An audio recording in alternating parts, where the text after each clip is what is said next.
ছবিতে আমরা দুটো বস্তুকে দেখতে পাচ্ছি, একটি বস্তুর ভর m1 আর একটি বস্তুর ভর m2। এই দুটি বস্তু পরস্পরের সঙ্গে একটি অপ্রসার্য সুতো দিয়ে আবদ্ধ আছে। এমত অবস্থায় সামনে থাকা বস্তুর উপরে F পরিমাণ বল প্রযুক্ত হয়েছে। এখন এই F পরিমাণ বল যখন প্রথম বস্তুর উপরে প্রযুক্ত হবে যার ভর m2, তখন ওই বস্তুটি ওই দ্বিতীয় বস্তু যার ভর m1 তার উপরে একটি বল প্রয়োগ করবে সুতোর মাধ্যমে। আমরা তাকে বলবো সুতোর টান টি। প্রত্যেক ক্রিয়ারই সমান এবং বিপরীতমুখী প্রতিক্রিয়া আছে, কাজেই এখানে m1 ভরের বস্তুর উপরে যদি টি পরিমাণ টান প্রযুক্ত হয়, ওই সুতোর মাধ্যমে m2 ভরের বস্তুর উপরেও টি পরিমাণ টান প্রযুক্ত হবে। আমরা ওই দুটি বস্তুকে একটু আলাদাভাবে দেখাচ্ছি। বিচ্ছিন্নভাবে তারা থাকলে কেমনভাবে তাদের উপরে বল প্রযুক্ত হচ্ছে সেটা আমরা একটু দেখে নেবার চেষ্টা করছি। m2 ভরের বস্তুর উপরে সামনের দিকে F পরিমাণ বল ক্রিয়া করছে, যে বলটা আমরা প্রয়োগ করেছি, আর m1 ভরের বস্তুটি তার উপরে যে টান প্রয়োগ করেছে তাও আমরা দেখতে পাচ্ছি টি। কিন্তু সামগ্রিকভাবে এই দুটি বস্তু মিলে যে বস্তু সংস্থা তৈরি হয়েছে তা কিন্তু সামনের দিকে এগিয়ে যাচ্ছে, এ ত্বরণ নিয়ে সামনের দিকে এগিয়ে যাচ্ছে। কাজেই এখানে এই প্রথম বস্তুটি যার ভর m2 তার উপরে সম্মুখবর্তী F2 পরিমাণ বল প্রযুক্ত হচ্ছে, যেটা লব্ধি বল। তাহলে আমরা প্রথম বস্তুর ক্ষেত্রে কী কী বল প্রযুক্ত হচ্ছে আমরা পেয়ে গেলাম। বিচ্ছিন্ন চিত্র বলা হয় যে এটা একসাথে দুটো বস্তুকে আমরা দেখতে পাচ্ছি। তো এখানে দুটো বস্তুকে আমরা বিচ্ছিন্নভাবে তাদের উপর কী কী বল প্রযুক্ত হয়েছে সেটা আমরা একটু দেখে নিচ্ছি। এইবার আমরা দ্বিতীয় বস্তুর কথা বিবেচনা করি যার ভর হলো m1। তার উপরে কেবলমাত্র টি পরিমাণ টানই প্রযুক্ত হচ্ছে সামনের দিকে, এবং যেহেতু এই দুটি বস্তু একই ত্বরণ নিয়ে এগিয়ে যাবে, বস্তু সংস্থা তারা একসাথেই থাকবে, কাজেই তার উপরে যে বল ক্রিয়া করবে তা m1a। এখানে একটা কথা বলে দিতে চাই, যে তলের উপর দিয়ে এই বস্তুগুলিকে নিয়ে যাওয়া হচ্ছে সেই তলের কিন্তু আমরা ধরে নেব যে কোনো ঘর্ষণ নেই, একেবারেই মসৃণ তল যেখানে কোনো ঘর্ষণ বল ক্রিয়া করছে না। কাজেই এখানে ঘর্ষণ বলে কোনো প্রশ্ন আসবে না। আমরা যদি এবার প্রথম বস্তুর দিকে তাকাই, প্রথম বস্তুর উপরে যে পরিমাণ বল ক্রিয়া করছে সামনের দিকে F, উল্টো দিকে টি, কাজেই সামনের দিকে F মাইনাস টি পরিমাণ বল ক্রিয়া করছে। কিন্তু আমরা দেখতে পাচ্ছি যেহেতু বস্তুর ত্বরণ a, কাজেই সেই বস্তুর উপরে ক্রিয়াশীল বলের পরিমাণ m2a। আমরা পেয়ে গেলাম F মাইনাস টি সমান m2a। এবার যদি আমরা প্রথম বস্তুর দিকে তাকাই, আমরা দেখতে পাচ্ছি সামনের দিকে কেবলমাত্র টি পরিমাণ টানই তার উপর ক্রিয়া করছে, আর অপরপক্ষে তার উপর যে ক্রিয়াশীল বল তা হলো m1a। কাজে আমরা পেয়ে গেলাম এখান থেকে অপ্রসার্য সুতোতে টানের পরিমাণ টি সমান m1a। এই টি এর মানটি যদি আমরা উপরের এই সমীকরণ, আমরা সমীকরণের নাম্বারিং করে দিতে পারি, এটাকে বলতে পারি 1 নম্বর সমীকরণ, এটাকে বলতে পারি 2 নম্বর সমীকরণ। 2 নম্বর সমীকরণ থেকে টি এর মান আমরা 1 নম্বর সমীকরণে বসালে পেয়ে যাই F মাইনাস m1a সমান m2a, বা F সমান m1a প্লাস m2a। যদি আমরা এখান থেকে একে কমন নিয়ে নিই, আমরা কি পাই? ব্র্যাকেটের মধ্যে m1 প্লাস m2। তাহলে এখান থেকেই পেয়ে যাই এই বস্তু সংস্থার ত্বরণ F by m1 plus m2। তাহলে প্রথম যে বস্তুটা ছিল তার উপরে যে বলটা ক্রিয়া করছিল তা m2a, কাজে প্রথম বস্তুর উপর ক্রিয়াশীল বল m2a সমান m2 into F divided by m1 plus m2। এটা প্রথম বস্তুর উপর ক্রিয়াশীল বল। দ্বিতীয় বস্তুর উপর ক্রিয়াশীল বল m1a সমান m1 into F divided by m1 plus m2। এটা দ্বিতীয় বস্তুর উপর ক্রিয়াশীল বল। আমরা প্রথম বস্তুর ভর ধরেছি M2, দ্বিতীয় বস্তুর ভর ধরেছি আমরা M1। চাইলে আমরা উল্টোটাও ধরতে পারি, আমরা প্রথম বস্তুর ভর M1 ধরতে পারি, দ্বিতীয় বস্তুর ভর M2 ধরতে পারি। এটা পুরোপুরি অ্যাজাম্পশনের উপর নির্ভর করে। এখন আমরা যে ছবিটা দেখতে পাচ্ছি সেখানে একটা বস্তু যার ভর M2, অর্থাৎ প্রথম বস্তু যেটা, সেটা একটা পুলির মাধ্যমে, ঘর্ষণবিহীন পুলি একটি, তার মাধ্যমে সেটা ঝুলিয়ে দেওয়া আছে একটি টেবিলের পাশে। সুতো দিয়ে ওই দ্বিতীয় বস্তুর সঙ্গে সেটি যুক্ত। এই প্রথম বস্তুটির উপর পৃথিবীর টান M2G সেটা নিচের দিকে ক্রিয়া করছে। কাজেই এই দ্বিতীয় বস্তুর উপরে প্রথম বস্তু কিছু পরিমাণ বল প্রয়োগ করছে এই সুতোর মাধ্যমে, তা হলো সুতোর টান T। একইভাবে আমরা জানি যে প্রত্যেক ক্রিয়ারই সমান এবং বিপরীতমুখী প্রতিক্রিয়া আছে। এখানে একটা কথা বলার, এখানে আমি শুধুমাত্র স্কেলারের কথা বলছি, কাজে অভিমুখটা আমি এখানে দেখাচ্ছি না যে তারা পরস্পরের বিপরীত অভিমুখে আছে। স্কেলার মানটার কথাই কেবলমাত্র বিবেচনা করছি, কাজেই এখানে ভেক্টর অভিমুখের প্রসঙ্গটা আসছে না। যাই হোক, এই সুতোর টানটা টি থাকে, প্রথম বস্তুর উপরে উল্টো দিকে ক্রিয়া করে, বিপরীত অভিমুখের কথাটা আমি এখানে বলতে পারছি না, উল্টো দিকে ক্রিয়া করে। তো ছবিটা এরকম দাঁড়ায়। এখন প্রথম বস্তুর উপরে যে পরিমাণ বল নিচের দিকে ক্রিয়া করছে তা হলো M2G। উল্টো দিকে সুতোর টান, অপ্রসার্য সুতোর টান, তা হলো T। কাজেই নিচের দিকে যে লব্ধি বল ক্রিয়া করছে তা হলো M2G - T। এখন এই প্রথম বস্তুর ত্বরণ যদি A হয় তাহলে এই সুতোর ত্বরণও A হবে। এই সুতোটা কিন্তু ভারহীন ধরে নেওয়া হয়। প্রথম ক্ষেত্রে যেটা আলোচনা করেছিলাম সেখানে সুতো ভারহীন বা ভরহীন বলা উচিত, অ্যাকচুয়ালি ভরহীন সুতো। এই ভরহীন সুতো তার ত্বরণও ওই একই A, এবং দ্বিতীয় যে বস্তু তার ত্বরণও সেই একই A। এখন প্রথম বস্তুর কথা আমরা বলছিলাম, M2 ভরের বস্তু এই ত্বরণ নিয়ে নিচের দিকে নামছে, কাজেই তার উপরে যে পরিমাণ বল ক্রিয়া করছে তা হলো M2A। আমরা পেয়ে গেলাম এখানে M2G - T is equal two M2A, কেননা এই M2 এটাই লব্ধি বল। কাজে M2G - T is equal two M2A। প্রথম বস্তুর ক্ষেত্রে আমরা এটা পেলাম। দ্বিতীয় বস্তুর ক্ষেত্রে তার উপরে কেবলমাত্র এই টান টিটাই ক্রিয়া করছে। হ্যাঁ, বস্তুর ওজন প্রথম ক্ষেত্রেও ছিল, এখানেও আছে, কিন্তু সেই ওজনের কোনো ভূমিকা এই গতির ক্ষেত্রে থাকবে না, তার কারণ এখানে কোনো ঘর্ষণ বল থাকবে না। ঘর্ষণবিহীন তল, এটাও আমরা ধরে নিয়েছি যে এই তলটা কিন্তু ঘর্ষণবিহীন তল। কাজেই টি সমান আমরা পেয়ে যাচ্ছি M1A। এটা হলো 1 নম্বর সমীকরণ, এটা হলো 2 নম্বর সমীকরণ। কাজেই 1 এবং 2 নম্বর সমীকরণ তুলনা করে আমরা পাবো M2G - M1A সমান M2A। 2 নম্বর সমীকরণ থেকে আমরা টি এর মানটা 1 নম্বর সমীকরণে বসিয়ে আমরা এটা পেলাম M2G - M1A সমান M2A।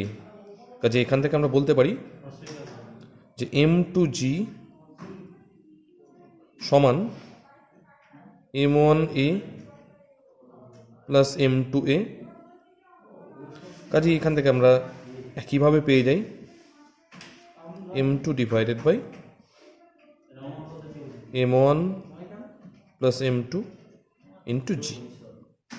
ত্বরণ A সমান M1 by M1 plus M2 into G। আমরা দেখতে পাচ্ছি প্রথম বস্তুর উপর ক্রিয়াশীল বলের রাশিমালা, লব্ধি বল যেটা ক্রিয়া করছে। একই সঙ্গে দেখতে পাচ্ছি দ্বিতীয় বস্তুর উপর ক্রিয়াশীল যে বল, লব্ধি বল, তার রাশিমালা। এবার আমরা টানবো না, আমরা তিনটে বস্তুকে পাশাপাশি তাদের সংস্পর্শে রেখে, একে অপরের সংস্পর্শে রেখেছি, ঘর্ষণবিহীন একটি তলের উপরে তাদেরকে রাখা আছে এবং তাদের উপর আমরা বল প্রয়োগ করছি। প্রথম বস্তুর উপরে যদি আমরা বল প্রয়োগ করি তাহলে কিন্তু সেই বল দ্বিতীয় এবং তৃতীয় বস্তুর মধ্যেও সঞ্চারিত হবে। আমরা দেখে নিই কীভাবে সেই ঘটনা ঘটে। আমরা এবার বিচ্ছিন্ন রেখাচিত্রটি দেখতে পাচ্ছি। প্রথম বস্তুর ভর M1, দ্বিতীয় বস্তুর ভর M2, তৃতীয় বস্তুর ভর M3। তো এই তৃতীয় বস্তুর উপরে যে পরিমাণ বল ক্রিয়া করছে আমরা তাকে ধরে নিলাম M2। আমি এই পরিমাণ বল প্রথম বস্তুর উপর প্রয়োগ করেছিলাম, কিন্তু তৃতীয় বস্তুর উপরে গিয়ে যে পরিমাণ বল প্রযুক্ত হয়েছে আমি ধরে নিলাম তা হলো F2। এই বলটা কে প্রয়োগ করেছে? এই বল প্রয়োগ করেছে দ্বিতীয় বস্তু। দ্বিতীয় বস্তু তৃতীয় বস্তুর উপরে এই বলটা প্রয়োগ করেছে। ছবিতে তাই দেখতে পাচ্ছি আমরা, দ্বিতীয় আর তৃতীয় বস্তু তারা পরস্পরের সংস্পর্শে আছে। কাজেই এই দ্বিতীয় বস্তু তৃতীয় বস্তুর উপরে F2 পরিমাণ বল ক্রিয়া করেছে। প্রত্যেক ক্রিয়ারই সমান এবং বিপরীতমুখী প্রতিক্রিয়া থাকে। কাজে এখানে এই তৃতীয় বস্তু দ্বিতীয় বস্তুর উপরে ওই সমান মানের একটি বল ক্রিয়া করেছে, প্রয়োগ করেছে F2। আমরা দেখতে পাচ্ছি দ্বিতীয় বস্তুর উপরে একটি প্রতিক্রিয়া বল কাজ করছে F2, কিন্তু দ্বিতীয় বস্তুর উপরে কি কেবলমাত্র এই প্রতিক্রিয়া বলটাই কাজ করছে? না, প্রথম বস্তুর উপরে আমি বল প্রয়োগ করেছিলাম F। প্রথম বস্তু দ্বিতীয় বস্তুর উপরে যে বলটা প্রয়োগ করেছে আমি ধরে নিলাম সেটা হলো F1। কাজেই দ্বিতীয় বস্তু প্রথম বস্তুর উপরে পাল্টা যে প্রতিক্রিয়া বলটা প্রয়োগ করবে তাও হবে F1। কাজেই দ্বিতীয় বস্তুর উপরে যে বল ক্রিয়া করছে, যে দুটি বল ক্রিয়া করছে, সামনের দিকে F1 এবং বিপরীত দিকে F2। প্রথম বস্তুর কথা যদি আমরা বিবেচনা করি, আগেই বলেছি প্রথম বস্তুর উপরে আমি F বল প্রয়োগ করেছি এবং প্রথম বস্তুর উপরে দ্বিতীয় বস্তু, প্রথম বস্তুর উপরে আমি F বল প্রয়োগ করেছি ঠিকই, কিন্তু প্রথম বস্তুর উপরে দ্বিতীয় বস্তু F1 পরিমাণ প্রতিক্রিয়া বল প্রয়োগ করেছে। তাহলে ব্যাপারটা কি দাঁড়ালো? তৃতীয় বস্তুর উপর প্রযুক্ত বল F2, দ্বিতীয় বস্তুর উপর প্রযুক্ত বল অবশ্যই সামনের দিকে যে বলটা প্রযুক্ত হচ্ছে তা হলো F1 মাইনাস F2, কেননা সামনের দিকে F1 উল্টো দিকে F2, তাহলে লব্ধি বল, ক্রিয়াশীল লব্ধি বল হলো F1 মাইনাস F2। তৃতীয় বস্তু না, ভুল বললাম, প্রথম বস্তু। প্রথম বস্তুর ক্ষেত্রে ক্রিয়াশীল লব্ধি বল সামনের দিকে F আর পিছন দিকে F1, তাহলে ক্রিয়াশীল লব্ধি বল F মাইনাস F1। সম্মিলিতভাবে এই তিনটি বস্তু অর্থাৎ বস্তু সংস্থার ত্বরণ হলো A। কাজেই তৃতীয় বস্তুর উপর ক্রিয়াশীল লব্ধি বল হবে M3A, দ্বিতীয় বস্তুর উপর ক্রিয়াশীল লব্ধি বল হবে M2A এবং প্রথম বস্তুর উপর ক্রিয়াশীল লব্ধি বল হবে M1A। F মাইনাস F1 এবং M1A এরা দুজন কিন্তু সমান। আমরা লিখে ফেলি একে একে। আমরা পেয়ে গেলাম F মাইনাস F1 সমান M1A, F1 মাইনাস F2 সমান M2A, F2 সমান M3A।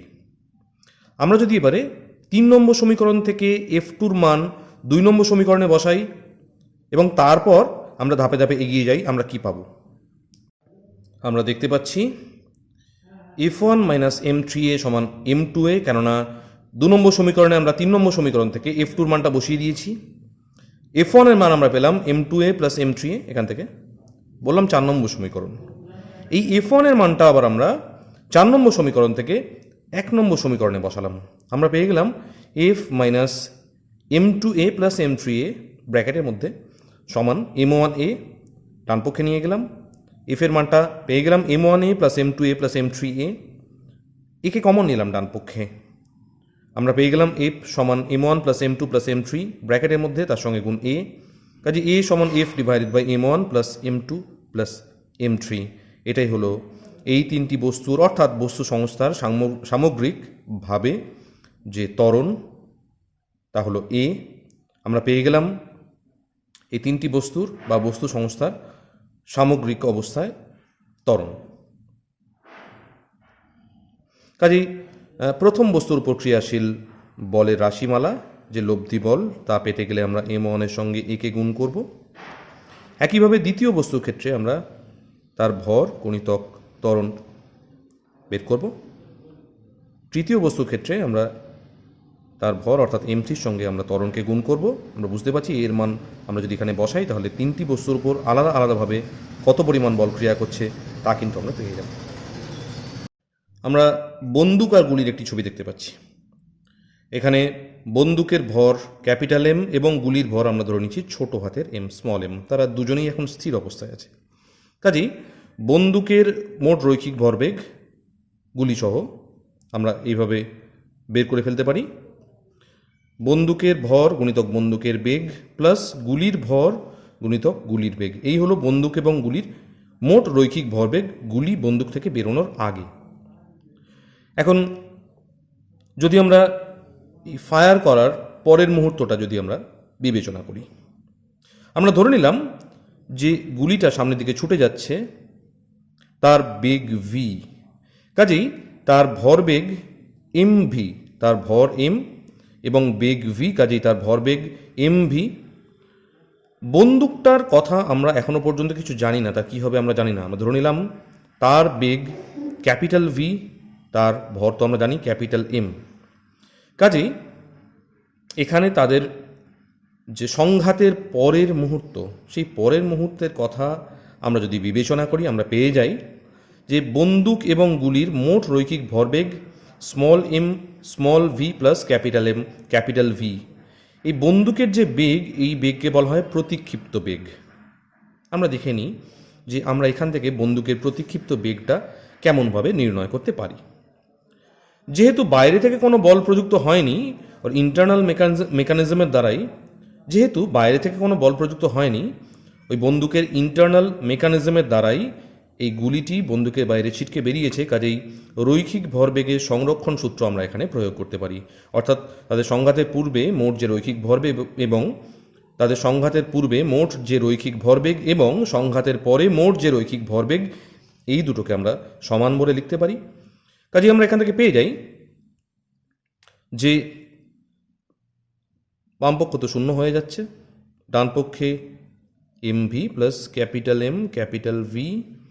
এখান থেকে আমরা পেয়ে যাই capital V is equal to minus of small M by capital M into V.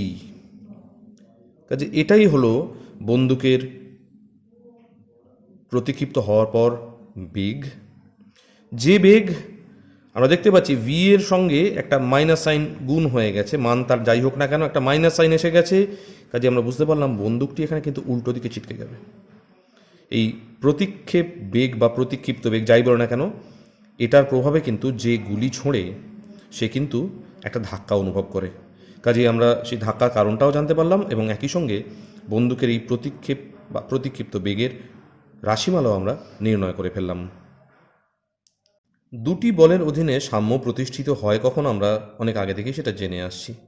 যখন দুটি সমান এবং বিপরীত দুটি বল তারা পরস্পরের উপরে সমাপতিত হয়, অর্থাৎ একই বিন্দুর উপরে তারা যখন ক্রিয়া করে, তাদের ক্রিয়াবিন্দু যখন একই হয়, তখন আমরা দেখি